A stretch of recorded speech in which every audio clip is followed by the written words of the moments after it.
Salut les rêveurs, c'est Carlson. Et aujourd'hui, j'ai envie de vous parler cinéma.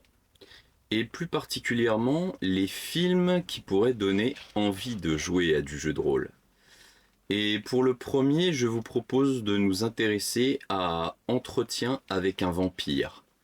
Un film de Neil Jordan de 1994.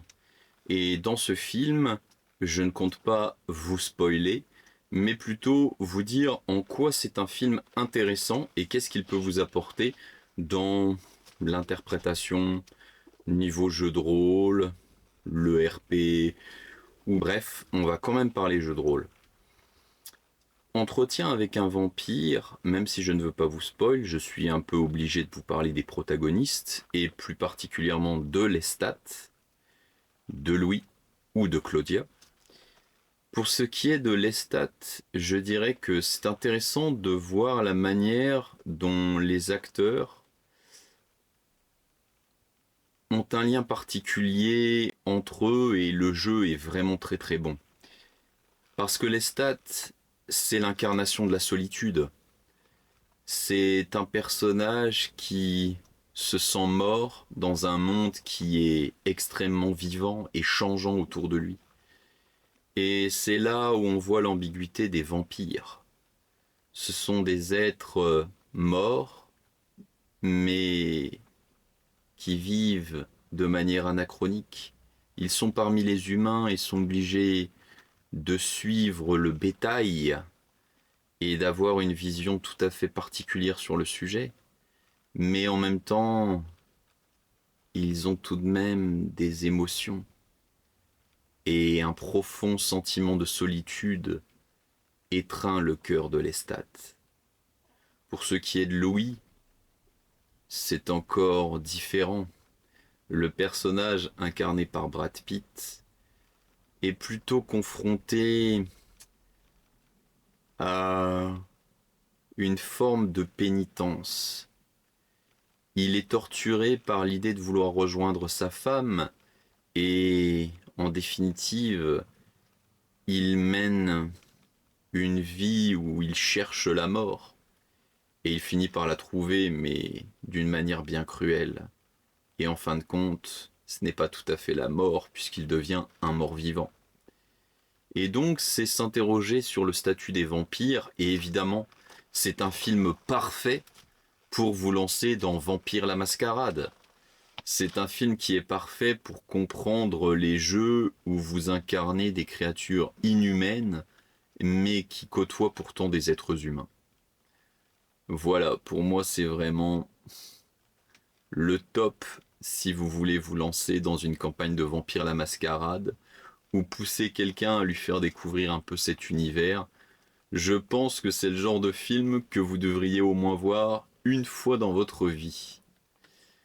Pour ce qui est du deuxième film, je veux vous parler d'un univers complètement différent et je veux vous parler du film de Ron Howard qui date de 1988 et qui s'appelle Willow. En plus, c'est une histoire qui a été réalisée, enfin plutôt écrite, par monsieur George Lucas, le créateur donc des Star Wars. Et on peut dire que c'est un sacré duo de choc. Willow propose une immersion au niveau des décors qui sont assez hallucinants. On a plutôt pour l'époque un grand écart avec des paysages enneigés, des zones forestières, bref. Je ne veux pas trop vous en dire, mais en tout cas, ce qui est certain, c'est que le film vous entraîne dans une spirale assez intéressante de fantaisie. Dans Willow, vous avez tous les ingrédients. Vous avez des sorcières maléfiques, des guerriers humains entreprenants, des mercenaires, des chevaliers, des batailles à cheval, vous avez de la magie, vous avez des nains, même des brownies, des petits lutins, des fées, des trolls, et toutes sortes de créatures assez cauchemardesques. Du coup, c'est vraiment le réseau parfait pour vous lancer dans une fantasy assez classique. Bref, vous avez tous les ingrédients pour faire rêver les gens et leur donner envie d'incarner des personnages de petite ou de grande taille. Au fond, le film vous fait passer le message que vous soyez petit par la taille, vous pouvez être grand par le courage et par l'héroïsme. Et donc, ça sera ma conclusion pour ce deuxième film. Pour le troisième, je vous propose de nous intéresser à Starship Troopers de Paul Verhoeven en 1997.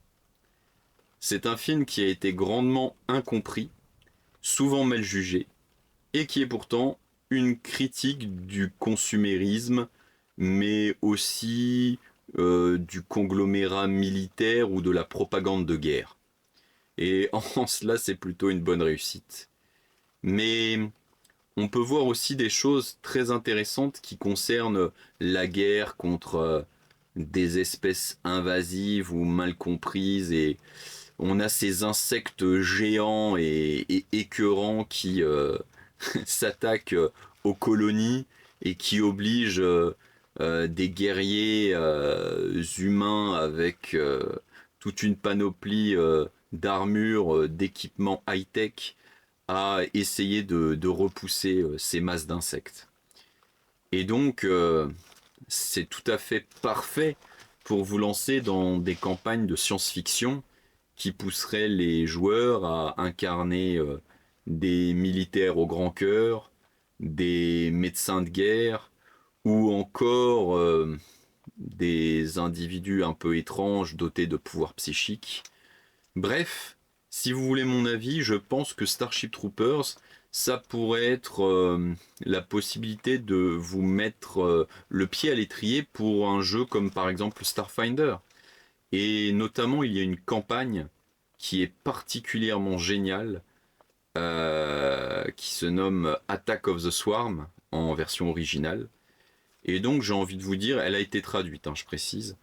Mais là, je pense que vous auriez largement de quoi faire vivre des aventures à vos groupes militaires dans ce cadre de science-fiction. Pour le quatrième film, je vous propose qu'on s'intéresse à Legend de Ridley Scott en 1985. Qu'est-ce qu'il y a à dire à propos de ce film? Eh bien, en réalité, je trouve que l'esthétique de lumière et d'ombre est particulièrement forte dans ce film. On y trouve un Tom Cruise jeune, qui incarne avec brio l'apprenti héros, mais on y trouve aussi une princesse particulièrement innocente, pure, mais qui est tentée par les ténèbres. Et c'est tous les enjeux dans ce film. On se rend compte que de la fée en passant par l'elfe, l'humain, ou même le Seigneur des Ténèbres Darkness, à l'intérieur de ce film, on se rend compte que, eh bien, chaque protagoniste possède sa part d'ombre et sa part de lumière. Et on pourrait dire que il y a des tentations qui se créent, des possibilités de basculer vers l'une ou l'autre. Il y a l'opposition sans cesse entre le printemps avec ses fleurs, ses pollens, ses arbres qui dansent avec un vent favorable et une lumière solaire magique. Et d'un autre côté, on a un hiver tempétueux avec des flocons de neige agressifs, des congères, de la glace qui commence à congeler même le monde des humains. Mais je ne vous en dirai pas trop. Ce qu'il faut dire, c'est que si vous voulez créer un univers qui se rapproche de la dark fantasy, où le choix des personnages peut être déterminant et les faire basculer entre le bien et le mal, eh bien, vous devriez vraiment vous intéresser à ce film. Il est vraiment très bien réalisé. Et l'histoire a tout du grand classique, du grand conte. Pour mon dernier film, je veux vous parler de Mad Max Fury Road de George Miller en 2015. Ce film a tout du post-apocalyptique, vibrant, déchirant et des machines hurlantes. Et ça, c'est vraiment, vraiment excellent. Les ressources sont peu nombreuses, les gens se battent pour quelques gouttes d'eau, mais se battent aussi pour des balles, pour de la nourriture, et dans un désert impitoyable. Les moteurs des véhicules et la mécanique se mettent à vibrer, à hurler, et les camions lèvent des tempêtes de sable. Et ça, dans cette esthétique, on peut regarder qu'il y a plutôt peu de dialogue, mais il n'y a pas besoin de mots. Ici, il y a des lumières saisissantes, des flammes, des sons, du bruit, des moteurs, des roues, de l'huile. Et si vous aimez le genre post-apocalyptique, je pense que vous devriez le regarder encore et encore. Il donne de réelles grandes leçons pour essayer de maîtriser le genre et de donner aussi des visuels forts à des joueurs qui sont, ou même des MJ qui sont en panne d'inspiration. Donc voilà, c'était mon top 5 des films qui vous donneront envie de jouer au JDR. Dites-moi en commentaire si ça vous intéresse qu'on parle davantage cinéma et qu'on rentre peut-être dans le détail d'ailleurs de certains films. Moi personnellement, j'adore le cinéma. Et malheureusement, avec tous les reboots et tout ce qui se passe au niveau d'Hollywood, on peut dire que la panne d'inspiration est malheureusement là. En tout cas, si je dois vous redonner ce top, 1. Entretien avec un vampire, 2. Willow, 3. Starship Troopers, 4. Legend et 5. Mad Max Fury Road. En tout cas, il me reste à vous dire arrivederci et n'oubliez pas, l'imagination n'a aucune limite.